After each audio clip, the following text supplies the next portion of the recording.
Kumasi. Kumasi. Kumasi. I gotta dance too. Kumasi. Kumasi. Kumasi. Hey, Kumasi. I love it. I love it.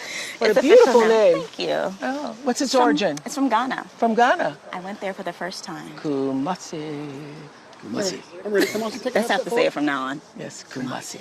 Come on, take a half step forward. Yes, And then, your chin must lift when you're saying it. Kumasi. And then What is your goes name? Kumasi. Kumasi.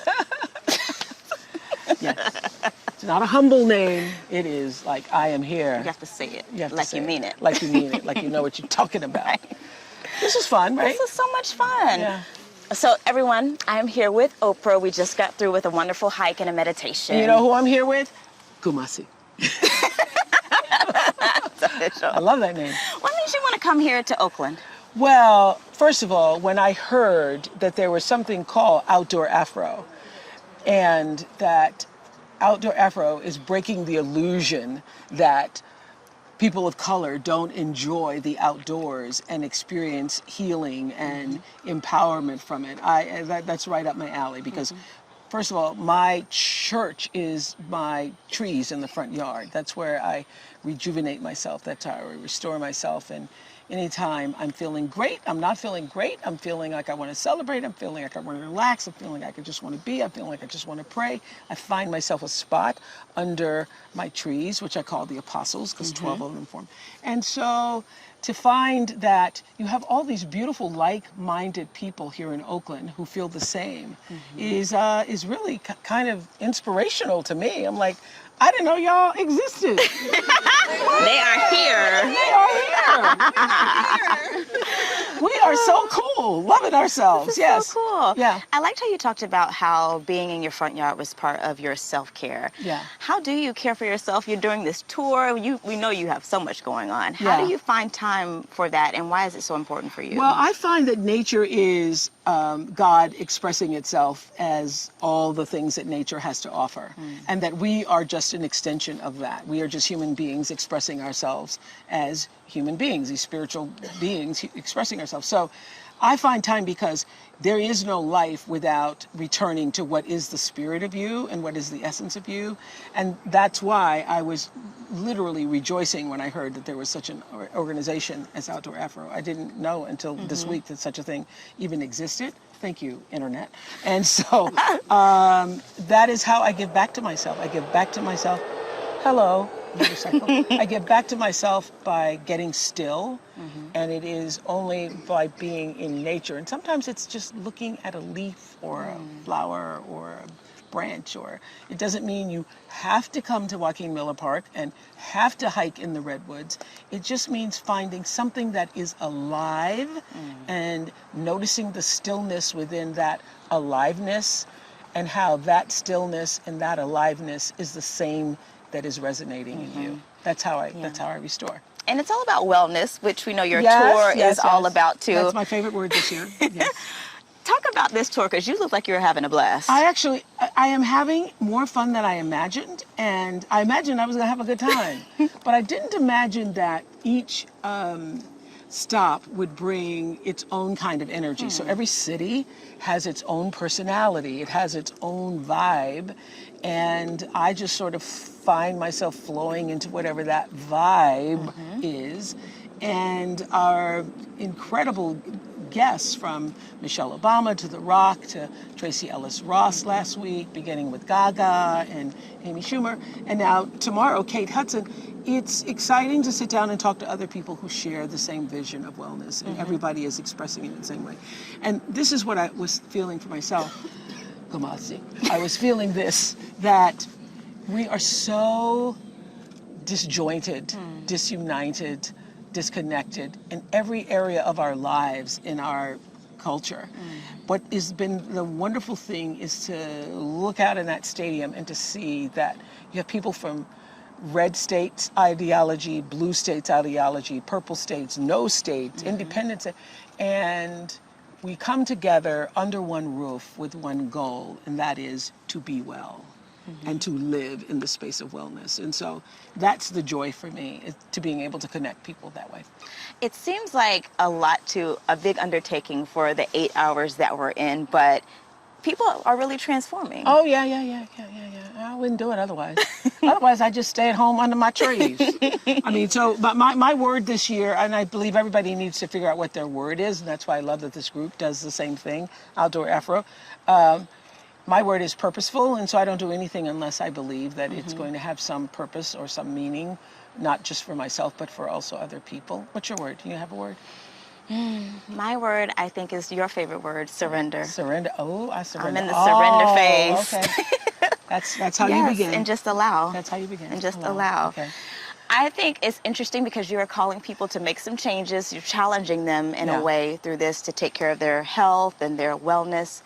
How do you know, or how do you make changes when you know it's kind of difficult? You might not want to do it, but you know you need to do it. How do you do that? Well, first of all, my definition of wellness for me, and everybody is to come up with their own, but mine is all things in balance, and it doesn't mean that things are in balance all the time. It means that you are, like nature, moving with the constant flow of the waves and the leaves and the branches, and you know that things are not always going to remain the same. They don't, and that's where people make the biggest mistakes, is you think things aren't supposed to change, but they're always changing all the time. And so setting a vision for who you want to be, not just what you want to do. Who do you want to be in the world? And what do you want that being space to look like and to feel like? So like I say all the time, women over the years have asked, for men, can you set me up with this person or that person? You just want a man. You need to define for yourself with clarity what the vision is you hold for the partner that you choose to have in your life. Not just that it's male or that it's female, but what are the qualities that you wish to be surrounded by to empower your own source of being, because that's what we're all here to do, is take the gifts that we have earned and that we yearn to learn and to share those with other people. That's the goal. Yeah. That's what we're doing. Yes. Kumasi. So when people leave on Saturday, what do you hope they really take away from the tour stop? I hope people leave and take their own word, not my word. One of the greatest compliments I've ever been paid in my life, other than today when somebody said I was like a tree, is that someone said to me years ago when I first started the Oprah show, watching you be yourself makes me want to be more of myself. So what I'm hoping people take away is the will, the drive, the inspiration to be more of themselves, because that's what your life is about. How do I become more of myself? Not more of what you have, but how do I see what you have and say, oh, I like those qualities. Oh, I like that. And how do I now bring that into a form that is not jealousy or hateration on you, but how do I use what I want and see in other people to enhance my own self? So I hope people leave with a deeper sense of what is possible for them. That's what the tour is all about. Yay! Can I ask you some fun questions? Yeah, Fun sure. questions? Okay, this is going to be rapid fire. So the first thing that comes to your mind. Yeah, it's not an SAT. It's just. Okay. Hope I pass. You'll pass. Okay. Name one thing you can't live without. I can't live without my, it's called, I can't remember, it's an ice machine that goes on my knee. Uh-oh. Okay, what's it called? It's an ice, what's it called, Nicole? What is that thing called? It's an, it's a, everyman, it's ever something. Anyway, We my need ice that. machine, okay? One thing you could live without.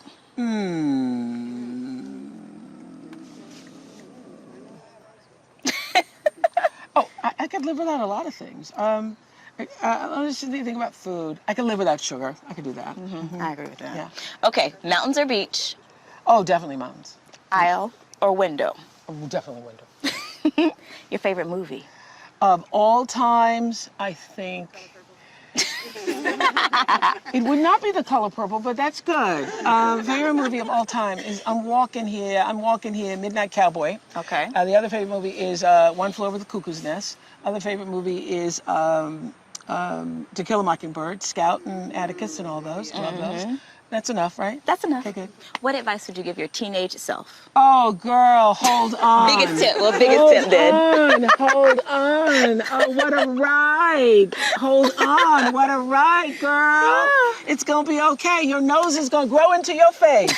It'll be okay. It's gonna be okay. Your nose is gonna grow into your face. Because I used to like try to put a clothespin on the side. No. Yes, I did. Yeah, I did. I did. Okay, so it'll happen. It'll happen. That's the advice. Your nose is gonna grow right into your face. It's not too big. It's just right for you right now. That's it.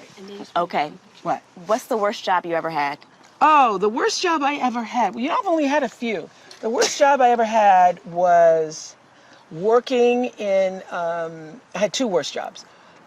Working in a little dime store where I was working in the back and had to stock the shelves, and I wasn't allowed to talk to people. Oh no, that's how did bad. that go? Not so well. The other worst job was working in my father's store all those years. But now I'm thinking maybe it wasn't so bad, because at least I learned to tolerate a lot of different kind of, the drunks coming in, everybody from the neighborhood.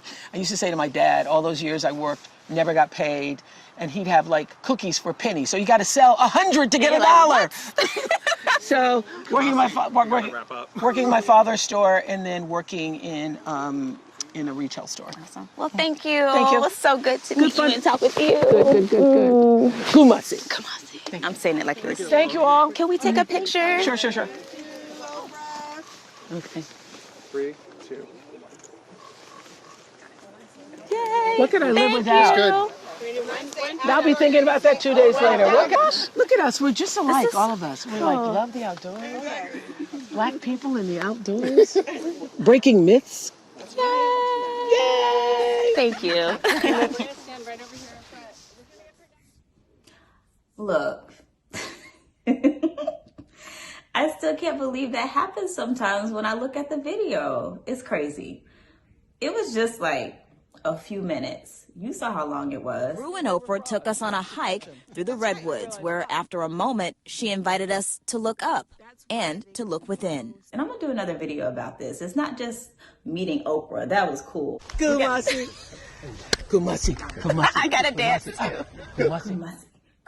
But also just what this experience taught me about manifesting my dreams, walking in confidence, like real confidence, and what that looks like. Your chin must lift when you sing it. Kumasi. And then What is your name?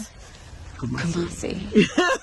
And also about just being more of myself. And I think those are things that all of us can strive and improve in, and that we want to. So I'm gonna share what I learned about that. Thank you for watching the video. I hope you really enjoyed it. And if you have any questions about my experience, just send me a message or leave me a comment, and I will do my best to answer it.